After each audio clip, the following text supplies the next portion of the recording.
Hello everyone, আজকে বাচ্চাদের একটি কুর্তি তৈরি করব, তো দেখতে থাকুন আপনারা। প্রথমে লম্বার মাপটা নিয়ে নেব। লম্বার মাপটা নিব 19 ইঞ্চি, নিয়ে একটি দাগ টেনে নেব।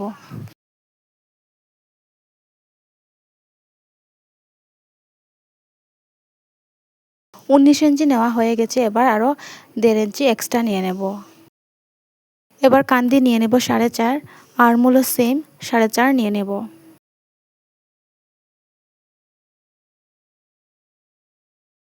এবার বুকের মাপটা নিয়ে নেব। তার জন্য আমি সোজা একটি টান প্রথমে দিয়ে দেব। এখানে আমার লাইনটা একটু তেড়া হয়ে গেছে, তার জন্য এটাকে আমি সোজা করে দিচ্ছি।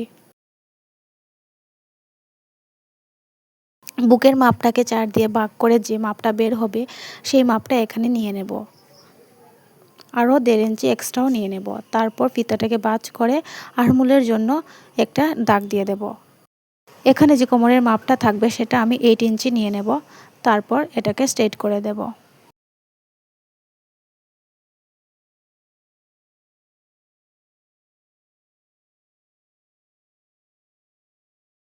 এখানে বুকের মাপ যত সেম, কোমরের মাপও সেমই হয়েছে। তারপর এখানে আমি পাঁচার মাপটি দিয়ে সাইড ফাড়ার জন্য দাগ দিয়ে দেব। সেটা আমি প্রথমে 13 ইঞ্চি নিয়েছিলাম, তারপর এটাকে 12 করিয়েছি, 1 ইঞ্চি কমিয়েছি। ছোটো বাচ্চাদের জন্য করছি, তার জন্য আমি 12 ইঞ্চিতেই দাগ দিয়ে দিয়েছি। তারপর এটাকে স্ট্রেট করে দিয়েছি। এখানে পাঁচার মাপটাও নিয়েছি 9.5, সেম নিচেও নিয়ে নেব 9.5। সাইডের এক্সট্রা 1.5 ইঞ্চিটাও নিয়ে নেব। এটা ফোল্ড করলে চলে যাবে ভিতর দিকে। এখানে আমি আর্মহোলের শেপ দিয়ে দেব। এখানে গলার চওড়া নিয়ে নেব 2 ইঞ্চি এবং লম্বা নিয়ে নেব 4 ইঞ্চি।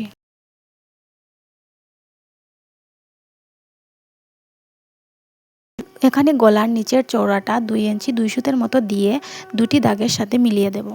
এখানে একটি শেপ দিয়ে দেব। এখানে 1/2 ইঞ্চি শোল্ডার ডাউন করে দেব, তারপর কেটে নেব। এখানে আমি সামন পার্ট কাটিং করেছি, তারপর পিছন পার্ট কাটিং করব। আপনারা চাইলে একসাথেই কাটিং করতে পারেন। আমি এখানে সেলাই করে নিয়েছি। কুর্তিটা দেখতে কেমন হয়েছে অবশ্যই জানাবেন কমেন্টে। Thank you for watching this video.